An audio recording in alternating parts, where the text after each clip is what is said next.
Hi, I'm Gordon from Camera Labs, and this is my review of the Sigma 17mm f4 DGDN, an ultra-wide-angle prime lens for full-frame mirrorless cameras. And spoiler alert, it's one of the most fun lenses that I've tested in a while. Announced in April 2023 at a price of $599 or £549, it's initially available in Sony E or Leica L mounts, and Sigma loaned me a sample to try out. The 17mm f4 DGDN joins Sigma's ever-expanding contemporary I series of compact full-frame mirrorless lenses. All share similar styling and provide affordable access to some interesting focal lengths and apertures.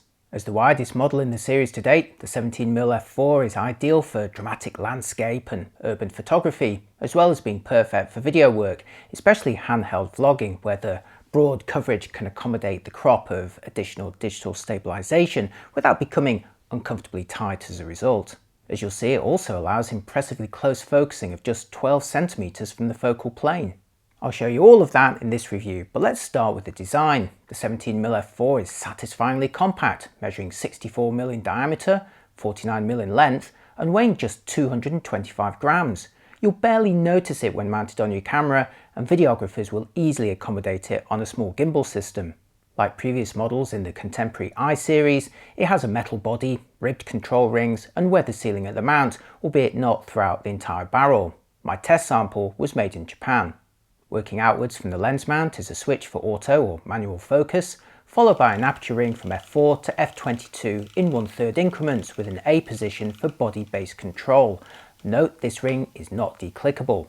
Then towards the end of the barrel is a well-damped manual focusing ring, and finally a 55mm filter thread. Like other I series lenses, Sigma supplied the 17 with a choice of two lens caps, one a traditional spring-loaded plastic cap, and the other a small metal disc that's held in place with magnets. The latter is a fun alternative which snaps into place quite satisfyingly, but I mostly used the plastic cap, which is also easier to fit or remove when the supplied aluminium petal hood is fitted. Speaking of which, here's how that looks. The lens employs internal focusing with a stepper motor, and you're watching it right now on a Sony a7 IV set to single AF mode and at very close range. Now, some Sigma lenses hunt a little in AFS mode on the Sonys, but not the 17 here, which confidently lands on the target without a wobble. That said, switching it to continuous AFC mode does speed things up a little while remaining accurate. It's a quick and quiet focuser in use. Now here's the same test, but for video, filming 4K 25p with a single AF area again in the middle of the frame. It's not a particularly demanding scenario with an ultra-wide at f4, even at close range, but the lens proves it can be driven smoothly for video use here. Next for face tracking, again with the lens wide open at f4, but this time using the full AF area. Here you can see the lens and camera combination easily refocusing on me as I move around the frame. And it'll also give you an idea of the broad coverage that you get, ideal for handheld vlogging, as I'll show you later. Now for focus breathing, here with the lens close to f22 and manually focusing from infinity to the closest distance and back again. As I focus the lens closer, the field of view reduces a little, but not by a significant amount, especially considering the focusing range you're seeing is from infinity to just 12 centimeters and back again. As such, I don't think it would become distracting for video in general use. Okay, now for my optical test, starting with my distant landscape scene, angled so that details run into the corners. You're looking at the image here without lens compensation applied, and now with distortion compensation set to auto in the Sony, where it corrects for some barrel distortion with a minor crop. Since this is how the lens is designed to be used, all of the images that I'm going to show you from this point onwards have got lens corrections applied. Switching to the f4 version and taking a closer look in the middle of the frame, where I focus the lens, shows excellent detail right out of the gate, with no benefit in the middle detail to closing it any further. This quality is maintained up to f8, but from f11 onwards the image begins to soften due to diffraction, so I'd only advise shooting smaller than f8 if you absolutely need a broader depth of field. Returning to the f4 image and moving into the far corner shows the lens maintaining crisp details, although there is some darkening due to vignetting. As you close the aperture, this vignetting lifts and is mostly gone by f8, but again, closing it any further will begin to soften the result. So the Sigma 17 f4 is a decent performer, wide open at f4, delivering a flat field with sharp results from corner to corner. I'd certainly be very happy shooting with it between f4 and f8. Moving on, I realise this isn't the ideal lens for flattering portraits or shallow depth of field effects, but I still wanted to show you what you can get at f4 from reasonably close range. Now, like all wide lenses, you have to be careful about distortion if you get too close to the camera or move away from the centre of the frame. But if you zoom in on the details here, you can at least see that the lens is very sharp in this test. While 17mm may not be a natural choice for stills portraits, it is perfect for handheld vlogging, where the wider the better. Here's the Sigma 17 on the recently launched Sony ZV-E1 using IBIS alone, where you can see it's ideal for capturing the scenery around you. Note that the lens does not have optical stabilisation of its own, so any compensation you see here is applied by the body. Next, here's the ZV-E1 set to active steady shot, which allows IBIS to move across a broader area for greater compensation, albeit requiring a minor crop as a result. I measured this crop factor at about 1.12 times, making the 17 act more like a 19, but that's still more than wide enough for most. And finally, the ZV-E1 with its new dynamic steady shot mode, which applies additional digital compensation for an even smoother result, albeit this time with a much tighter 1.44 times crop, and that's turning the 17 into a 24 or thereabouts. It's naturally become much tighter as a result, but I think it's just about acceptable here for this kind of video. Anecdotally, I found that Sony's own lenses do seem to work a little bit better with the various steady shot modes, but the results here still give you an idea of what to expect with the lens on a Sony body. And just to finish off this section, here's one more clip, filmed handheld at arm's length, one-handed, using the Sigma 17 f4 mounted on the new Sony ZV-E1 vlogging camera, content creator's camera, sorry.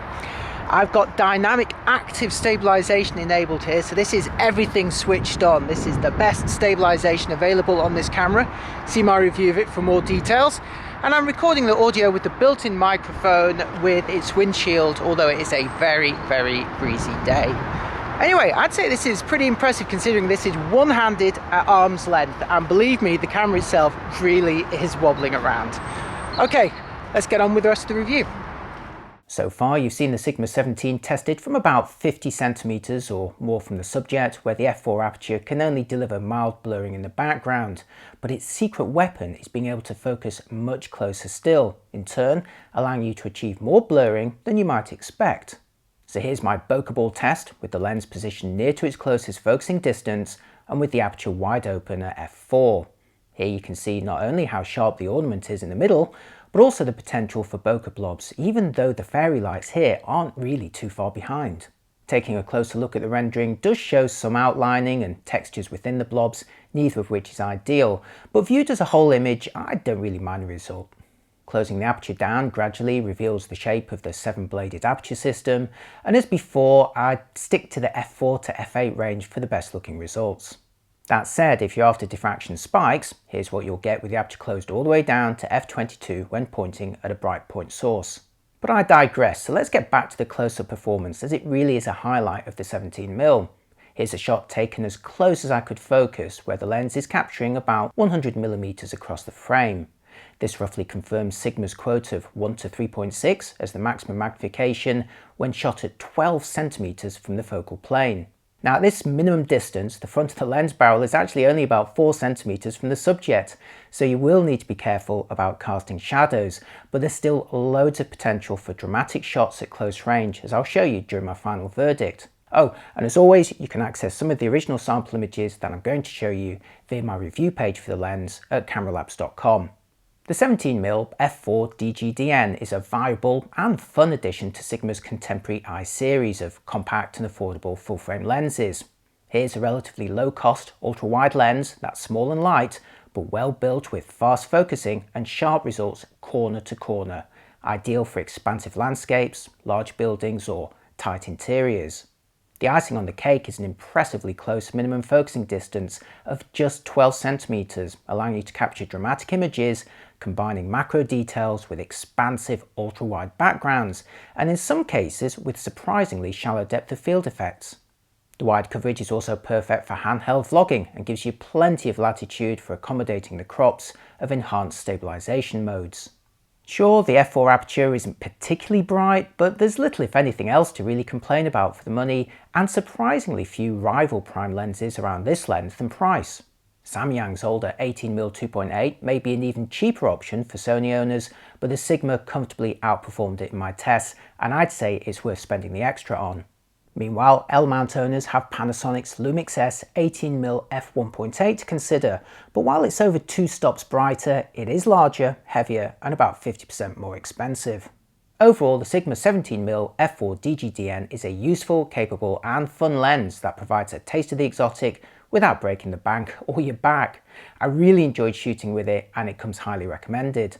I'd love to hear what you think in the comments and whether the Sigma 17 is now on your most wanted list. And in the absence of a sponsored section in this video to slow you down, you can help me out with a like and a follow. And if you're feeling extra generous, I'm always up for a coffee, or you could treat yourself to my in-camera photography book. There's links for everything, including the latest pricing, in the description below. Thanks for watching, and I'll see you next time. Bye bye.